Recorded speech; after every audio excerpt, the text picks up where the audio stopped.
Miss my dog. So, of course, you were welcome in the Channel 3 lobby tonight, but as soon as folks saw Tucker, they were just naturally drawn to him. What do you think it is about him that really has students gravitating toward him? I think tough for them. I know you work with all kinds of students on all kinds of different issues. What do you think has surprised you in doing your work with Tucker by your side? Areas. And any advice, whether we're college students or, say, a little bit older like some of us, just dealing with stress this time of year? Great, and one of those things, of course, is stress. What are some of the warning signs with young people when it comes to stress? Stress can manifest instead of just pushing it away. Jeff and Tucker, thank you so much for being here tonight on the 30, helping us deal with all of our stress. Right, Gina?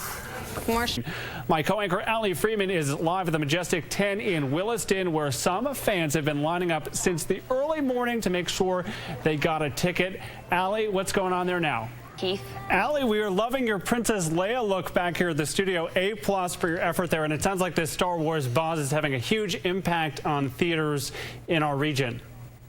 Keith, back to you, and may the Force be with you. May the Force be with you, Princess Leia. Allie Freeman in Williston, thanks so much. Meanwhile, the craze of the Star Wars craze is sweeping the country tonight. Coming up in just a few minutes, we'll introduce you to a couple who found a pretty unique way to celebrate the release. Dan, we send Allie out of the studio for one night. She transforms into Princess Leia. Nice job. She looked fantastic. Is she going to leave the theater to find cold, rain, snow? What's in store? Not a bad night to be out there, especially considering it's December. Didn't have to... Thanks for joining us tonight on the 30, everyone. I'm Keith McGilvery. We could all stand to know more about money, how to keep it, how to keep track of it, and how to use it more effectively. But teens seem to be at particular disadvantage. Champlain College's Center for Financial Literacy used national data to determine how states are doing when it comes to improving financial literacy among high schoolers. Most states, well, they are not doing very well. Only 5 got an A. Our neighboring New York and New Hampshire, they both received B's, and Vermont got a D. John Pelletier is the director of the Center for Financial Literacy at Champlain College. He is here to share what he's learned.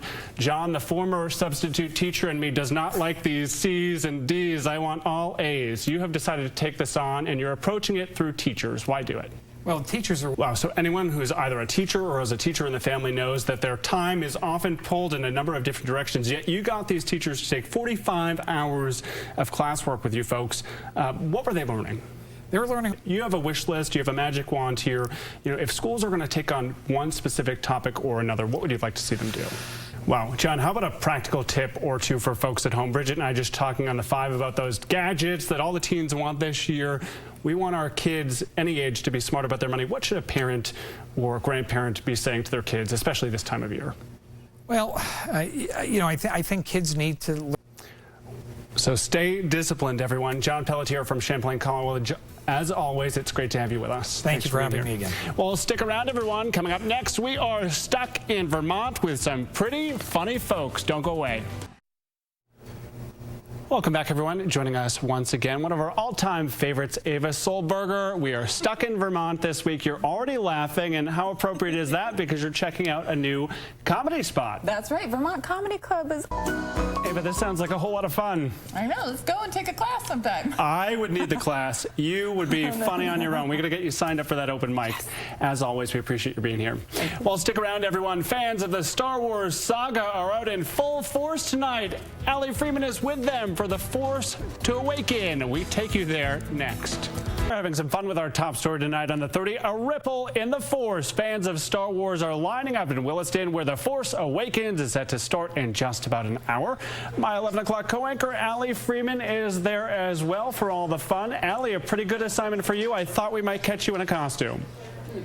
Keith. All right, Allie Freeman live in Williston for us tonight. We need to make sure you come on back for the 11 o'clock show. Have fun out there. Sharon here now, and Sharon, it might not be a bad night for a movie because it sounds like things are going to cool down a bit.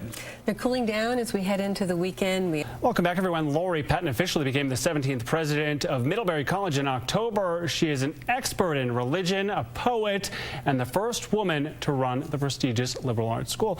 We certainly appreciate your being here today. We were talking a little bit during the commercial. You have been to a number of really fantastic institutions all around the country. Emory, the University of Chicago.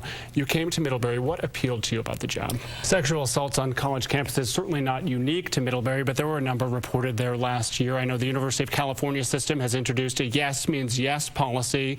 How are you tackling that issue? It's a great question. Thanks for joining us tonight on the 30, everyone. Well, we have all certainly been there before. The holidays are over, and all of a sudden you're stuck with a gift that, well, it's just not right. So what do you need to know before you take it back to the store or drop it in the mail for return? Alex Apple picked up some tips in today's Consumer Reports. All right, have a great day. Well, don't worry, Mom and Dad. I'm keeping the new monogrammed shirt. Well, still ahead tonight on the 30, hundreds of drivers and hundreds of trucks. We're checking in with VTrans on plans to tackle the upcoming storm. You're pretty excited about this. We're getting ready for the first measurable snow of the season. VTrans says it has $20 million in its storm budget and is ready to go. I talked with Todd Law from VTrans about the game plan for the season and the next few days. Todd, 'tis the season. I think a lot of folks wondered if winter would ever get here, but it looks like it is on our way. What is your mindset as we go into really what would be the first storm of the season? The first major storm of the season, and it's not going to be fun traveling. So, talk to folks at home about your strategy. Once snow is on the way, how are you folks responding to make sure that you can do the best job that you can? well, the biggest ready and our plow operators. So. Do schedules ever change depending on when the snow is expected to fall, or do we stick to a pretty routine schedule? The schedule, 4 o'clock in the morning, we'll have the whole crew in. So folks across our region appreciative of the work your teams are doing, but there will undoubtedly be some folks who might complain about the conditions of the roads where they are. Talk to me about safe roads and safe speeds versus a clear as day road. Yeah, we can't. Do you have the supplies and budget you need for a successful season? Oh, definitely. Todd tells me VTrans has 375 drivers and more than 250 trucks, and get this, close to 130,000 tons of salt to tackle Vermont's roads this season. Well, Sharon is here now. Sharon, we saw the folks at VTrans. They are ready for this snow, and I know your team has been following this as well. What can you tell us? Well, it's a messy storm that's heading our way, so that's the first. Welcome back, everyone. Developers are eyeing a new energy project in New Haven, and it would mean millions in infrastructure to get it off the ground. Some in town warming up to the idea. Others, well, they're not so sure. 7 Days' Terry Hellenbach writes all about it this week, and she is here to talk to us about it. Terry, as always, it's great to have you with us. Describe this project for us, if you would. So the proposal is to bring, you know, they have some money to throw around for incentives. We hear from folks at Channel 3, I'm sure you do too as well, at 7 Days. Pros and cons to a number of projects, people on both sides of that debate. What are some of the perceived benefits for people in New Haven? Well, the developers are offering up. Sharon, it feels like for weeks we have been talking about all of these warm temperatures, and now you're pointing to some stats here to say... To back it up. To back it on up. It doesn't just feel like it. It feels like... Good evening, Allie. Neighbors tell us they saw one man running from this burning building, absolutely covered in flames. They say he was screaming that someone had just set him on fire. Investigators say this fire broke out shortly after midnight. They say when first responders arrived here on Union Street, they found one individual dead inside the home. They say it's that second person, confirmed to be a man, found badly burned here in the middle of the street. Now, neighbors in this community describing the scene, the fire, the situation that authorities are now calling suspicious. You could see flames. Now, police say 4 families were inside this building when it caught fire. A 2-part investigation currently underway. The first part of that investigation into how that individual died inside this home. The second part of this investigation into what started the fire. Back out here live tonight, Allie, I can tell you there is a police presence on the scene overnight monitoring the situation. As for that badly burned individual, he was taken to a Boston hospital. He is listed in critical condition. We're told the Red Cross is assisting everyone who was displaced from this fire. And so far, authorities have not released any of the names of the individuals involved. Allie? That's right, Ellie. Mark McLeod, according to investigators, badly injured himself with a pipe bomb, but today he is defending himself from his hospital bed as he faces federal charges, saying that, yes, in fact, he was injured. Yes, he lost his hand, but that it was, in fact, from fireworks. Darren and Kristen, one man is feared to have lost his hand in this blast, and now the ATF is taking the lead in this investigation, as many in this neighborhood are just wondering, how did two explosives get their way to this property in the first place? Roger and Bridget, good evening. Authorities investigating two pipe bombs here at this apartment complex in Northfield. One of them exploded. The other one luckily contained in time by the bomb squad. Channel 3 has confirmed that Mark McLeod does have a criminal history. He's actually spent some time behind bars. We're also awaiting the identification of the other individuals who are hurt in the blast here at this property. As far as the neighbors in and around these few streets, many of them evacuated when that blast occurred last night. Darren, they have since returned to their homes. Keith McGill. Gina, that explosion happened here at this apartment building on Maple Avenue in Northfield. Now, that first bomb went off Wednesday night just after 8 o'clock, and authorities tell us 4 people were injured, 2 of whom were seriously injured. One believed to have lost a hand, the other believed to have lost a part of a hand in that blast. Now, when authorities returned to the scene this morning to continue their investigation at the property, that's when they discovered a second pipe bomb, as well as materials that could have been used to make a bomb. The good news with that device is that they were able to get it under control and contain it before it caused any damage at the property or to any individuals. We did ask state police today, with all that's going on around the country and across the world in the terrorism-related field, we said, hey, is this incident in any way connected to terrorism? State police said no. We were out here late last night and again all day today, spoke to a number of neighbors here, said, hey, do you know any of the individuals who live in this building? They say no. They moved in just a couple of weeks ago and have been renting. So none of these neighbors seem to have known the people who live inside this complex. They did tell me, however, last night after that blast went off, Gina, that a number of people could be heard yelling and screaming, actually fleeing the property, getting in their cars and taking off before those emergency responders arrived at the scene. Coming up tonight at 6, we have learned some new information about one individual who authorities have identified in this blast and his past. We also asked state police about a possible motive in all of this.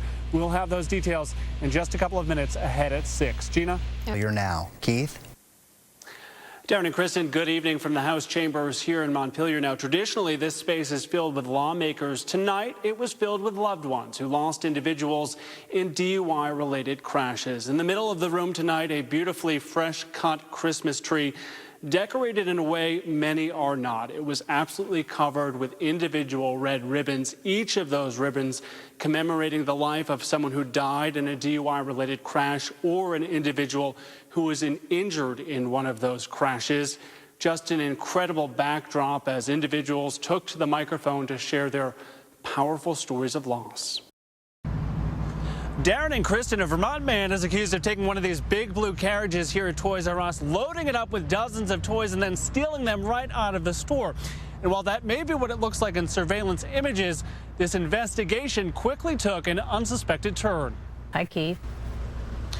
Bridget, this Toys R Us here in Williston, originally thought to be home to an unthinkable crime, but tonight we are learning it was a pretty big mix-up. Now, earlier this week, police released surveillance images of Daniel Duffy leaving the store with dozens of toys in tow. Those toys meant to go to folks in need through the Toys for Tots program.